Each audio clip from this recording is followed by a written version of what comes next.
11번 문제 보겠습니다. 선고유예에 관한 다음 설명 중 가장 옳지 않은 것은 1번 지문 보겠습니다. 형을 병가할 경우라는 것은 속의 사건을 따로국밥으로 드시는 경우라고 했습니다. 섞어찌개로 드시는 것이 아니라 따로국밥으로 드시면 됩니다. 즉, 그 수개의 형 전부에 대해서 선고유예 요건 갖추면 당연히 전부에 대하여 선고유예 할 수 있고, 또는 수개형 중에 일부만 선고유예 요건 갖추었다면 당연히 일부에 대하여만 선고유예 할 수 있는 겁니다. 당연한 이치를 조문으로 규정을 하고 있었죠. 법조문 내용으로서 옳은 내용입니다. 2번 지문 보겠습니다. 형의 선고유예를 받은 자가 유예기간 중 자격정지 이상의 형에 처한 판결이 확정되는 경우 유예한형을 선고한다 라고 조문에 규정이 돼 있죠. 즉 필요적 실효로서 규정이 돼 있습니다. 하지만 선고유예가 실효되면 피고인에게 억수로 불리하죠. 따라서 적법 절차 원칙상 검사의 청구 그리고 법원의 선고유예 실효 결정 필요합니다. 이런 적법 절차 없이 실효를 인정해버리면 피고인 입장에서는 완전히 그냥 멘붕이 오겠죠.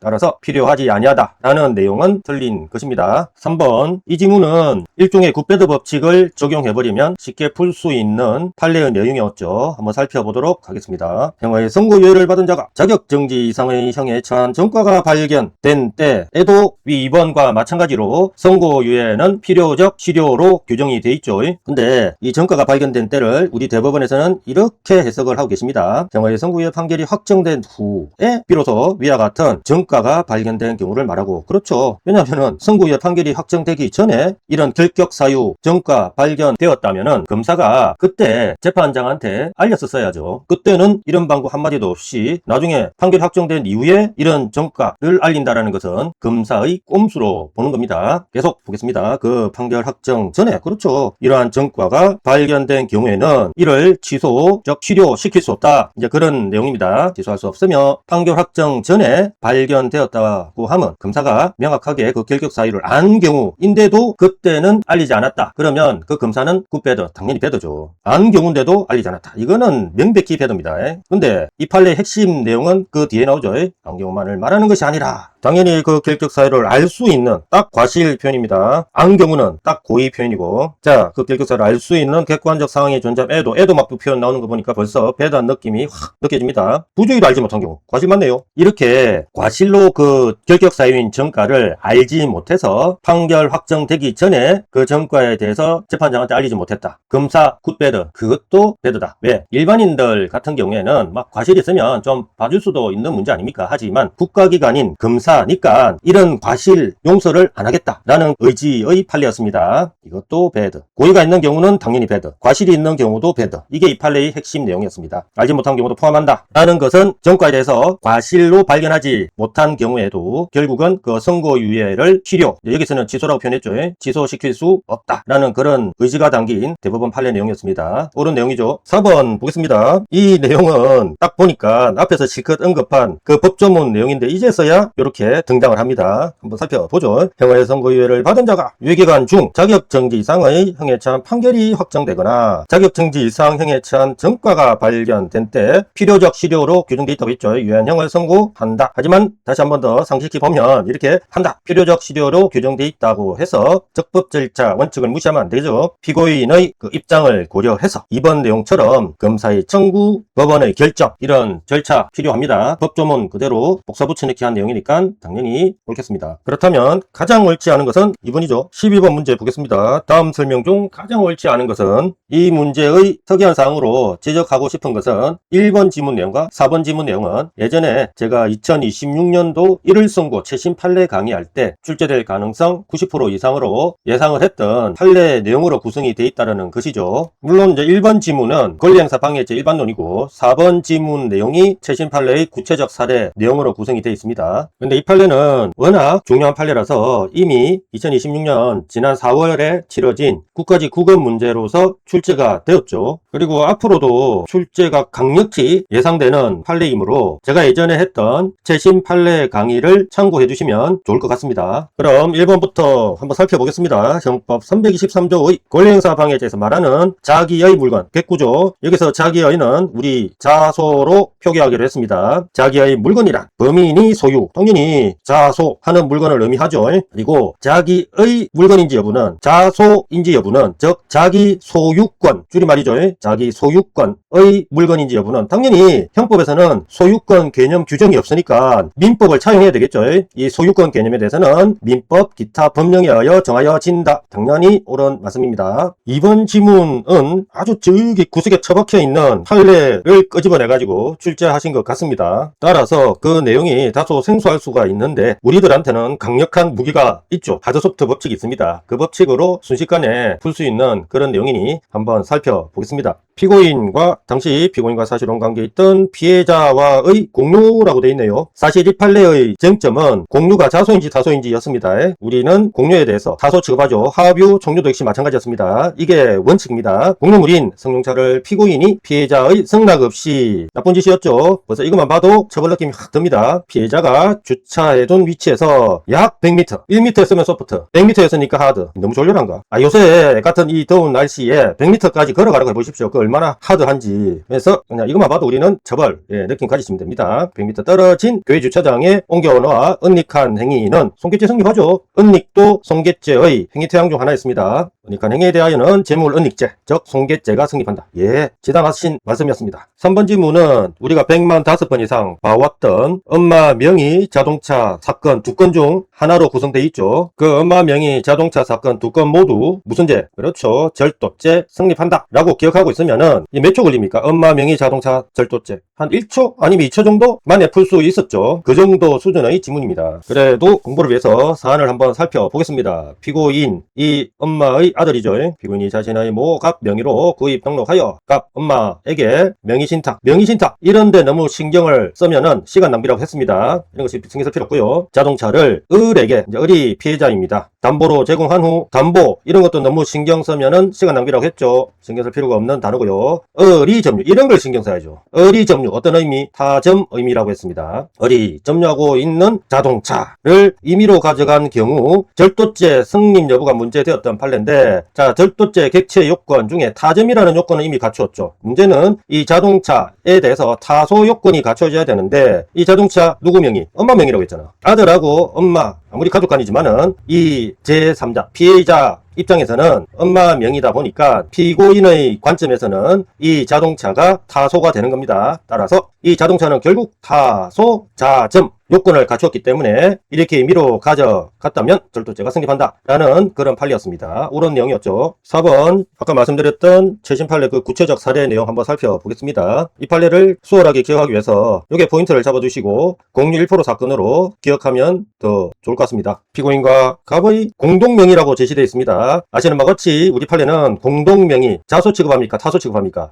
원칙적으로 그 전체에 대해서 타소 취급을 해왔죠. 아까 이번 지문에서도 공유를 타소로 취급해서 이렇게 재물손괴죄, 즉 재물은닉죄가 성립한다고 하지 않았습니까? 그래서 원칙대로라면 이 공동명의는 타소 취급을 해야 할 것 같은데 과연 그런지 살펴보죠. 공유 지분이 참 친절하게 이렇게 피고인 1%, 갑 99%로 나와 있습니다. 등록된 자동차의 공유라고 되어 있지 않습니까? 그러니까 타소 되어야 될 것 같은데 우리가 원칙대로 알고 있듯이 공유면 무조건 타소 이렇게 취급했더라면 이 판례가 그렇게 중요하지 않았겠죠. 계속 이어서 보겠습니다. 공유자로서 실제 운행자인 피고인 꼬롬하죠. 지가 실제로 이 자동차를 대부분 다 운전을 하면서 대출금은 99% 지분권자인 갑 명의로 받아서 구입을 합니다. 꼬롬하죠. 그래서 여기서 느낌 1%짜리가 99% 이자 명의로 대출을 받았습니다. 느낌 배드굿, 배드 느낌이 확 듭니다. 피해자의 주식회사로부터 자동차 구입 자금 중 일부를 갑 명의 대출 받으면서 을에서 앞으로 자동차에 당연히 저당권 설정을 해야지 돈을 빌려주겠죠. 저당권을 설정해 주었는데 그 병으로부터 제3자조 돈을 차용하면서 그 병에게 자동차를 담보로 제공한 인도, 요게 문제됐던 겁니다. 자, 이렇게 인도를 해버리면 돈을 빌려준 피해자의 회사 입장에서는 자신의 권리, 즉 돈을 빌려줬으니까 자신은 이 피고인에 대해서 채권자 아닙니까? 채권에 기반해서 이렇게 저당권을 설정해뒀는데 채권에 기반한 이 저당권이라는 이 권리 행사가 방해를 받죠. 인도를 해버리면 그 자동차 지금 소재를 찾기가 어려워지지 않습니까? 그래서 이 인도 이게 은닉으로 평가받아서 권리행사 방해죄로 기소가 되었던 경우입니다. 권리행사 방해죄로 처벌하려고 하는데 문제가 하나 있죠. 아까 1번에서 살펴봤지만은 권리행사 방해죄의 객구로서 자기의 물건이라고 규정이 되어 있거든요. 그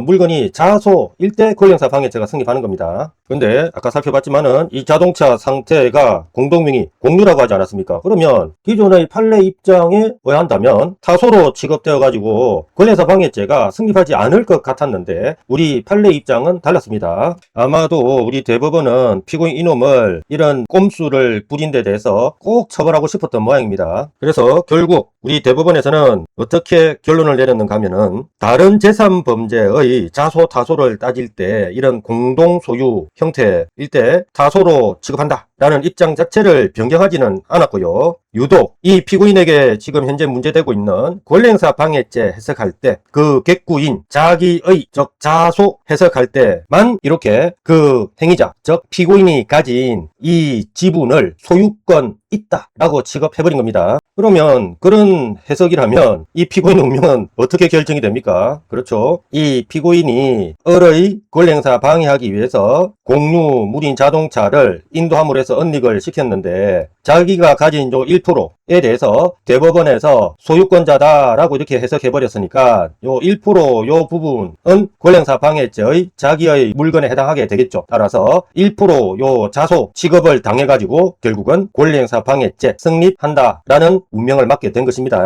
근데 성립하지 아니한다라고 되어 있으니까 틀린 내용이죠. 결국 가장 옳지 않은 것은 4번이 되겠습니다.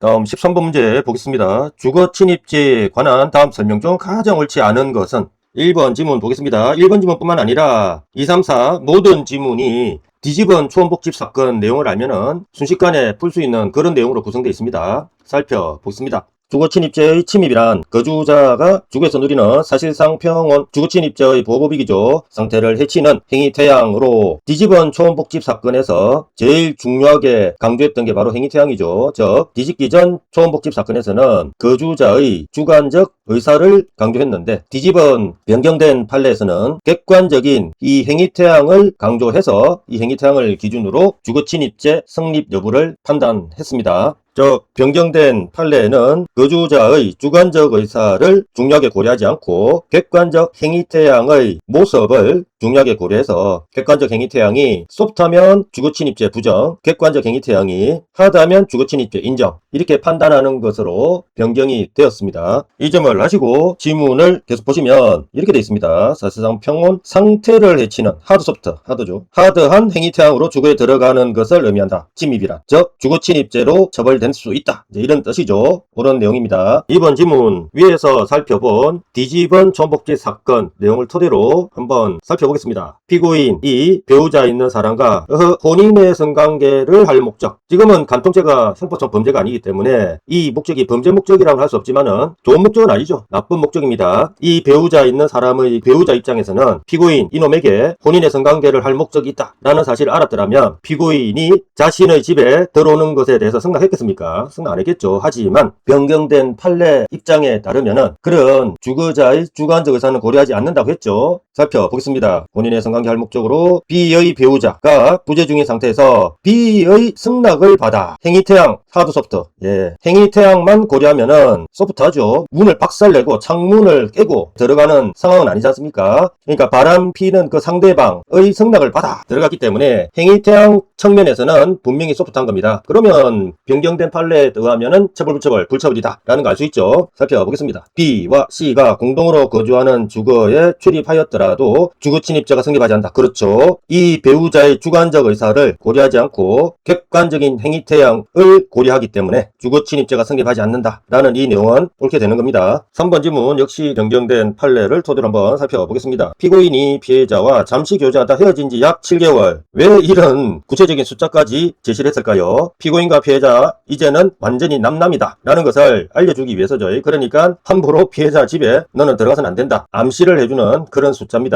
지난 시점이고 피해자가 피고인과의 만남을 거부. 에헤이, 하드 소프트. 그렇죠. 하드한 상황입니다. 그래서 시간대도 보세요. 아이고, 심야 시간이라고 되어 있습니다. 하드한 시간대죠. 게다가 피해자에게 사전 연락 없이 계속 하드하죠. 피해자가 거주한 아파트 공동현관문 안으로 들어가 피해자의 집 앞에 이르러 피해자 집 현관문의 비밀번호를 수차례.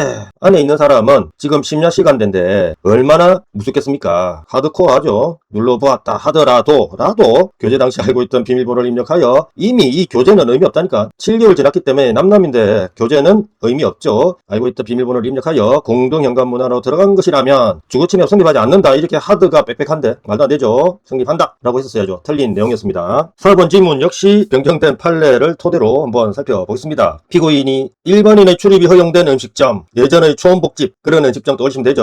그런 음식점에 영업주의 승낙을 받아. 승낙을 받아. 통상적인 출입 방법. 자, 여기서 정리 좀 하죠. 승낙을 받아 통상적인 출입 방법으로 들어갔답니다. 행위태양이 소프트입니까? 하든. 그렇죠. 소프트죠. 이렇게 소프트한 행위태양으로 들어갔다면 설사 이런 범죄 목적이 있다 하더라도 이제는 변경된 판례에 의하면은 주거침입죄 부성립이다 라는 걸 알 수 있죠.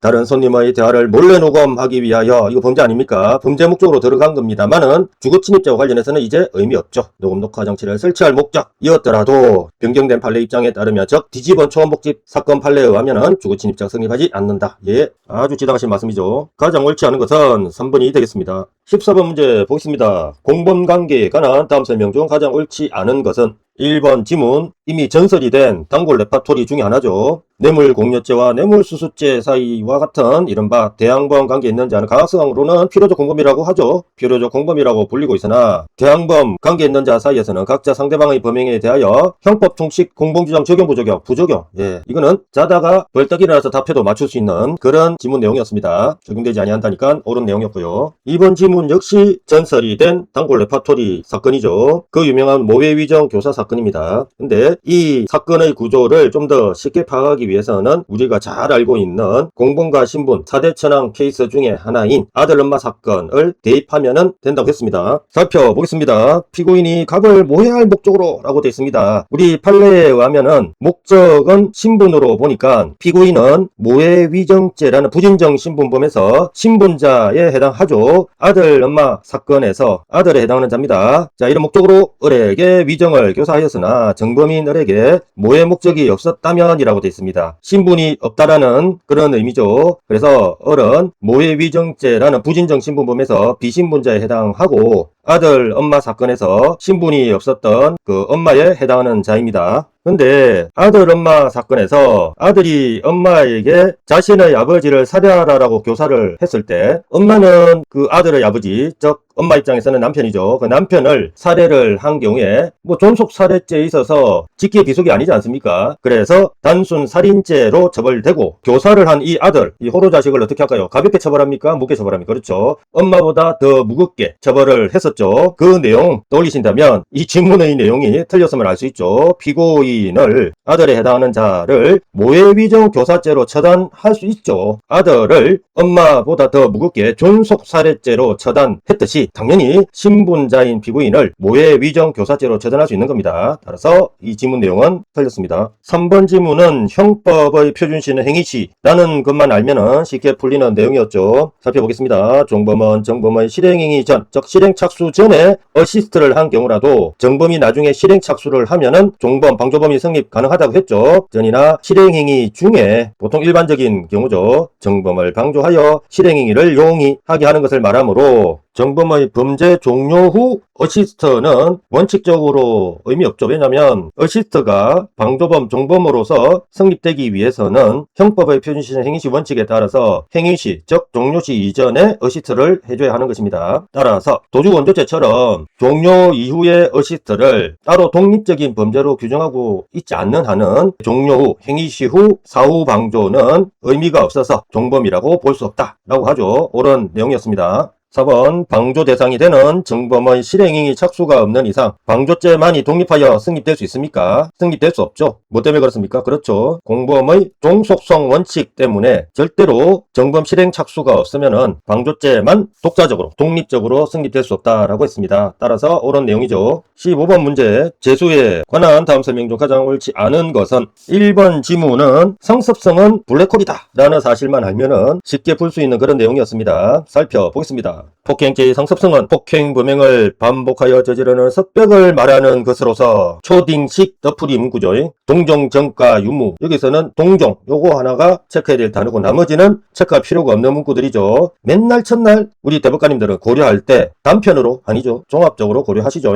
종합적으로 고려하여 성습성 유무를 결정하여 하고 여기까지 옳은 내용 같습니다. 동종 범죄들이죠. 단순 폭행, 존속 폭행, 범행이 동일한 폭행 습벽을 발현해 의한 것으로 인정되는 경우 상습성은 블랙홀이다 라고 했습니다. 동종범죄 중에서 가장 중한 범죄 존속폭행죄의 상습성이 앞에 동종 이 찌끄레기 범죄들을 죄다 흡수를 해버립니다. 블랙홀처럼. 따라서 결과적으로 이런 경우에는 상습 존속폭행죄 포괄일죄 하나만 성립하는 것이죠. 옳은 내용이었습니다. 이번 지문은 일종의 양념차 법칙을 적용해버리면 간단하게 풀 수 있는 그런 내용이었습니다. 한번 살펴보겠습니다. 일단은 촐더락 캡숑장 졸렬비법으로 한 2초 만에 풀 수 있는 방법을 터득 한번 해보시죠. 행위자가 대출금 교부를 전화 이루어진 일련의 위계행위를 통해 은행의 대출 심사 이게 양입니다. 대출금 환수 여부 심사 양. 그럼 용서는 뭘까요? 그 밑에 대출금 염소입니다. 다르죠? 다릅니다. 따라서 대출금 교부받은 행위에 대해서 성립하는 사기죄와 심사 업무를 방해한 행위에 대해서 성립하는 위계에 의한 업무방해죄는 흡수관계입니까? 아니죠. 양염소 관계인데 따로 국밥이 됩니다. 따로따로 성립합니다. 그 내용입니다. 결론적으로 양, 염소 이거 체크하면 사기죄와 별개로 위계에 의한 업무방해죄가 성립한다 라는 내용은 옳은 내용임을 직감할 수 있죠. 그래도 공부를 위해서 조금 더 검토를 해보자면 우리 판례가 사기죄와 별개로 위계에 의한 업무방해죄가 성립한다라고 본 근거에 대해서는 해설지를 참고하시면 될 것 같고요. 그냥 간단히 우리 수험생 입장에서는 사기죄의 객체, 위계의 업무방해죄 객체의 차이에 포인트를 잡아주시면 충분할 것 같습니다. 즉 사기죄 객체는 재물 채사상 이기죠. 여기서는 대출금이니까 재물이 객체가 되겠죠. 반면에 위계의 업무방해죄 객체에 재물이 규정되어 있습니까? 아니죠. 객체는 업무라고 규정이 되어 있죠. 그래서 객체가 다르지 않습니까? 이거 하나만 봐도 절대로 사기죄 안에 위계 업무방해죄가 흡수될 수가 없습니다. 본질이 다른 범죄라는 것을 알 수 있죠. 그래서 간단히 이 객체의 차이점으로 사기죄하고 위계 업무방해죄는 별개로 성립한다. 케이스 바이 케이스로 어떤 경우는 상경이 될 수도 있고요. 어떤 경우는 실경이 될 수도 있습니다. 이 사안에서는 우리 대법원에서 명확하게 밝히진 않았으므로 실경인지 상경인지는 판단 안 하셔도 될 것 같습니다. 3번 지문 보겠습니다. 이 지문은 전형적인 일특 사건이죠. 일반법, 특별법 관계 사건입니다. 따라서 폭행죄와 특수폭행죄를 적절히 대입하면 쉽게 이해할 수 있는 그런 내용입니다. 살펴보시죠. 지속적 또는 반복적으로 이루어진 일련의 스토킹 행위에 이게 일반법이죠. 흉기 또는 그 밖의 위험한 물건을 휴대하거나 이용한 스토킹 행위가 포함되어 있는 경우 특수 스토킹 범죄로 가중처벌하는 규정을 두고 있는 것 같습니다. 그러면 이 특수 스토킹 범죄는 일반법인 일반 스토킹 범죄 모든 요소를 포함하고 있고 플러스 이런 다른 요소까지 구비를 하고 있죠. 그러니까 특수 스토킹 범죄가 바로 일반 스토킹 범죄에 비해서 특별법 이렇게 표현할 수도 있죠. 그러면 뒷문을 한번 이어서 보죠. 포함되는 경우 그러한 일련의 스토킹 행위는 하나의 특수 스토킹 범죄를 구성한다. 그렇죠. 자, 일반법인 스토킹 행위 안에 폭행죄를 대입시키고 특별법인 특수 스토킹 범죄 안에 특수폭행죄를 대입시킨다면 이 지문 내용은 옳은 겁니까? 틀린 겁니까? 당연히 옳은 것이죠. 4번 지문 보겠습니다. 이 지문은 일종의 하드소프트 법칙 적용해버리면 쉽게 풀 수 있는 내용입니다. 전기통신금융사기죄라는 것은 보이스피싱이죠. 보이스피싱 하는 자식들 가볍게 처벌할까요? 무게 처벌할까요? 무게 처벌해야 되죠. 하드입니까? 소프트입니까? 하드입니다. 이놈들 하드한 놈들이라 무게 처벌하려면은 보이스피싱 범죄, 즉 전기통신금융사기죄와 별도로 사기죄가 성립한다라고 해야 되겠죠. 두 번째로 처벌하는 것이 더 무겁게 처벌하는 거 아니겠습니까? 그러면 지문 내용으로 들어가서 전기통신금융사기죄는 사기죄에 대하여 법 적용하고 특별관계에 있으면은 흡수가 되어서 전기통신금융사기죄 일조로만 처벌할 수 있는데 그러면 안 되죠. 전기통신금융사기죄와 별도로 사기죄 성립하지 아니한다가 아니라 성립한다라고 해야지 이 하드한 자식들 무겁게 처벌할 수 있는 겁니다. 따라서 틀린 내용이었습니다. 사실 이 판례에서는 이렇게 별도로 사기죄 성립하는 근거에 대해서 법의 입법 목적 다르고 구성요건도 다르다라는 점을 들고 있는데 근데 우리는 상세한 내용까지 이렇게까지는 할 필요 없고요. 금방 봤듯이 하드, 소프트 법칙을 적용해서 이렇게 별도로 사기죄 성립하는 것으로 결론 내리면 충분합니다. 결국 가장 옳지 않은 것은 4번이 되겠습니다.